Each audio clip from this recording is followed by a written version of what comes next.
take a big platter with a dip bowl in the middle. I think I grabbed too much clay here, but that's okay. We'll just make it really wide.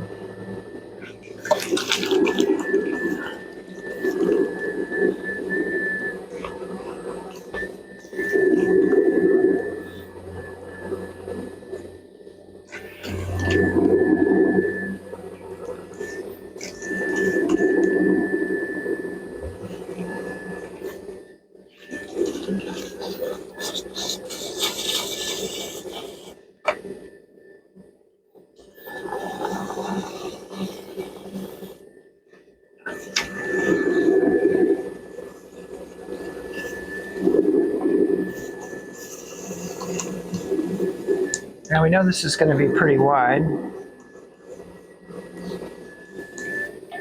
This is an oversized bat, but I have enough clay here. I could have gone with a wider bat than this.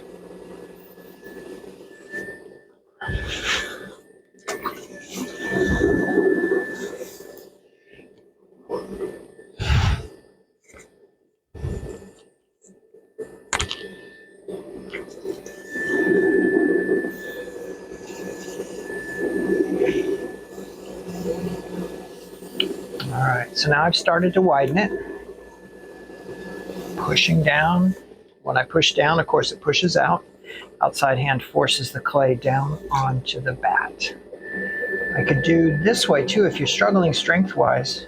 Bring your other hand on top and help push down, but don't allow it to fold over. You're going to end up with this air bubble all the way around.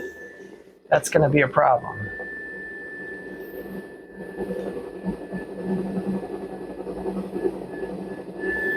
So I kind of watch it. Every once in a while I've got to get my hand out here to force it down.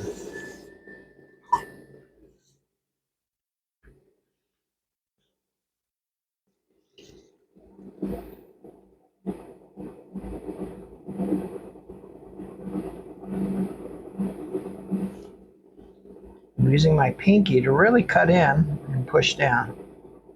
So that pinky looks like this. It's kind of sticking out, putting a lot of pressure on this tip. And then after it pushes down, then I rotate the hand back.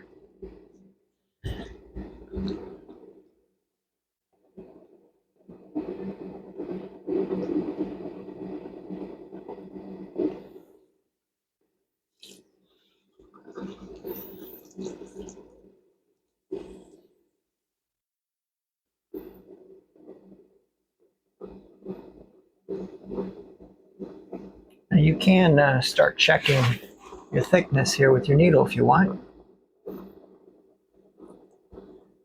I've done enough of these that I don't really need to keep checking.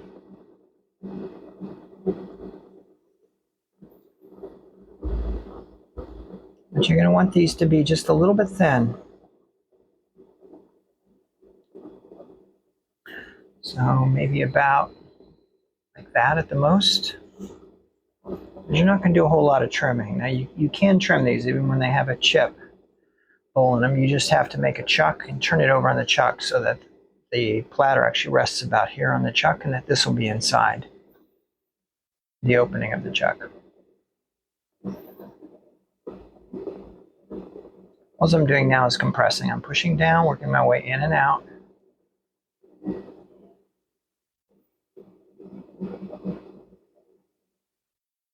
There we go.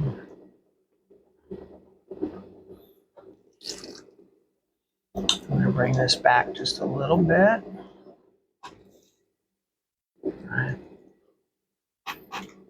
I can come all the way to the edge, but I need a little bit of room to get underneath this pot to bring the wall up.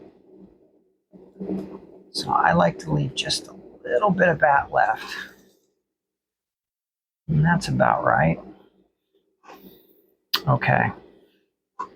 So we've got this section pretty worked out. And I'm happy with this. And now we'll deal with this guy. The first thing I'm going to do is just kind of almost recenter here. Just giving it a little push.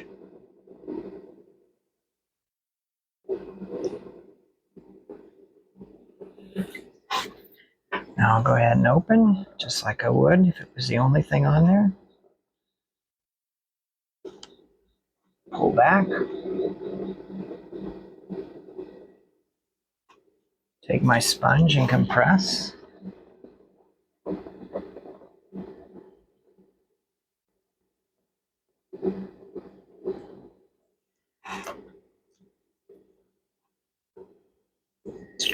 Do a little knuckle pull.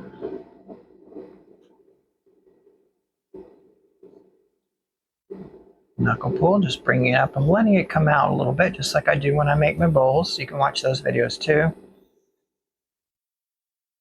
Compress. I think for now I'm going to leave this bowl pretty simple. But you can really do anything you want. There we go. That's pretty good for now.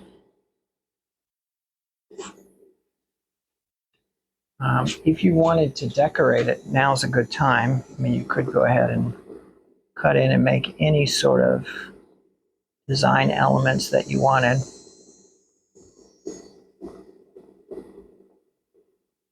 And if the rim is uneven, you can do your cut.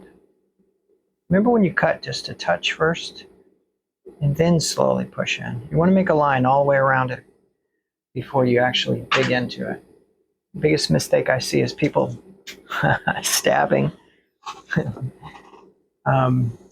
stabbing the rims and just tearing it. It's funny because I always say quick hands make sloppy pots, and there you go. Great example of what happens when your hands are moving too fast. Okay, here we go. I'm glad my youngest student, my nephew, is not here to see me do that. He'd be laughing pretty hard right now. Okay, so I want to bring this up. So what I'm going to do is notch here with my finger, get my knuckle in here, and I'm going to take the wheel speed down a little bit because this is so wide.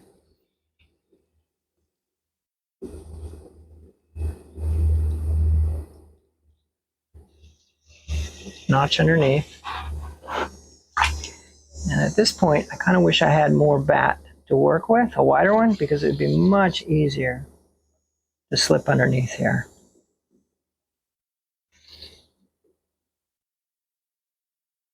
So if you get a bigger bat, an oversized one, you're going to like it for these kinds of pieces.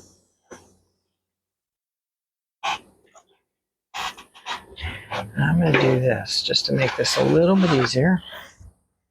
Let's get that out of the way. This will give my hands a little bit more space.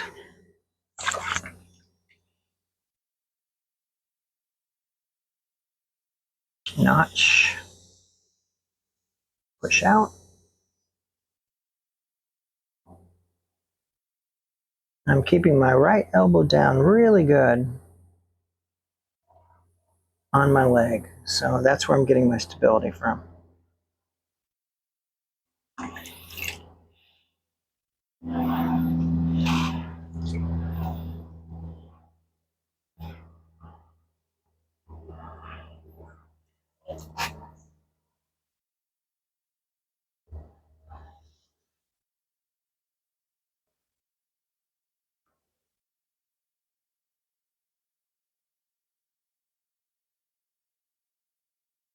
I've got a little unevenness on this outside rim, just a tiny bit off.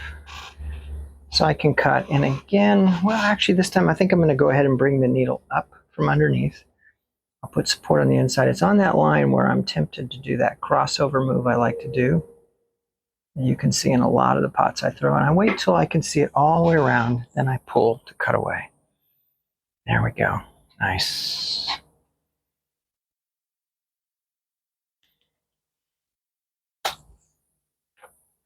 And then we'll just touch this.